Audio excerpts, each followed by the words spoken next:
Hi everyone, Teresa here, and I just wanted to do another Sunday share. It was such a powerful and intense week with this full moon in Capricorn.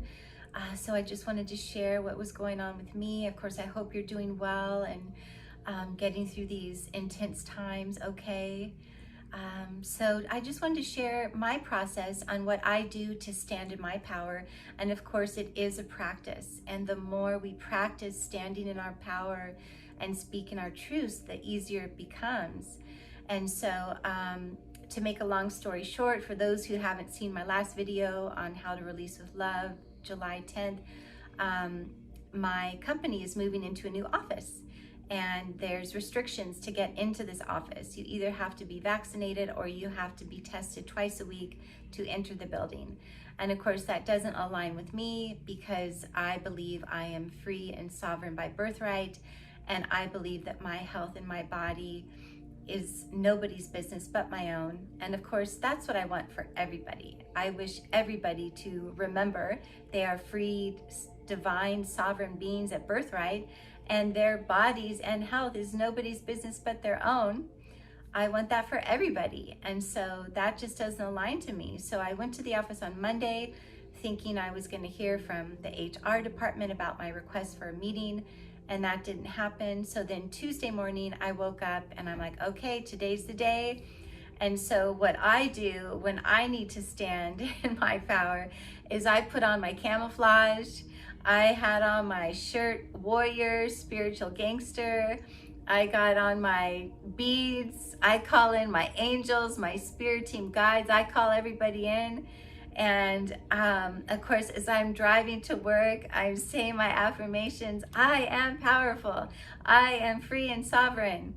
I am trusting in myself. I am trusting in my path. I was doing that all the way to work. So that's the process I go through to get myself ready to stand in my power and speak my truth. And so sure enough, as soon as I got to the office, I saw that email from HR company-wide saying what the new office requirements are. And so she laid them out. And then of course she said everybody is required to comply. And so here we go. I immediately replied, I do not comply. Let me know when you're ready to discuss my next steps. I thought, here we go. This is my last day in this office. And I started to shake and tears were welling up because I just said goodbye to my son going off to college. And now the thought of losing my job and leaving all these wonderful coworkers who I love was just overwhelming. And so then at 11, my HR director got me and we went into the president's office and the three of us had a meeting and I was blown away. I thought I was gonna get fired and quite the opposite. I was actually met with compassion, kindness, and support. I was absolutely blown away. I was actually shocked. I actually started to cry more.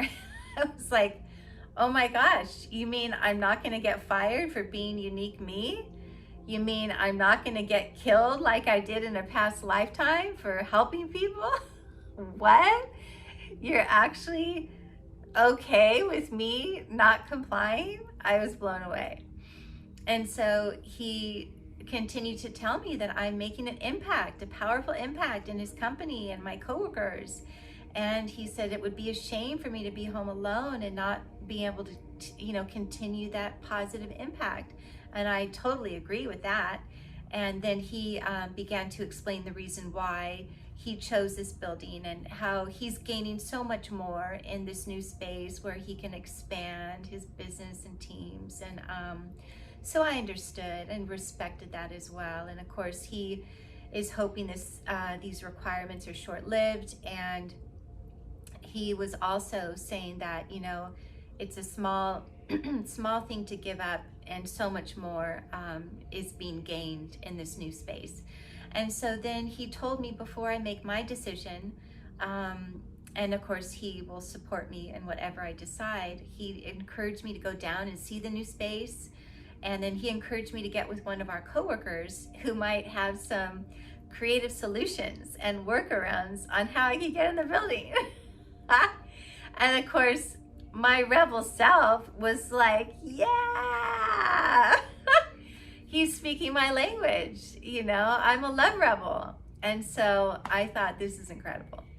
And so it was a beautiful, beautiful meeting. And I was able to share with him that I'm on a mission to bring wellness, balance, love, and light into the workplace. And he's all on board, and he's such a wise man. I think he's an Aquarius because he's so forward thinking. He knows these unprecedented times are calling for unprecedented tactics. And he lets me do angel readings at happy hours. He lets me take associates out under the tree to meditate. It's beautiful.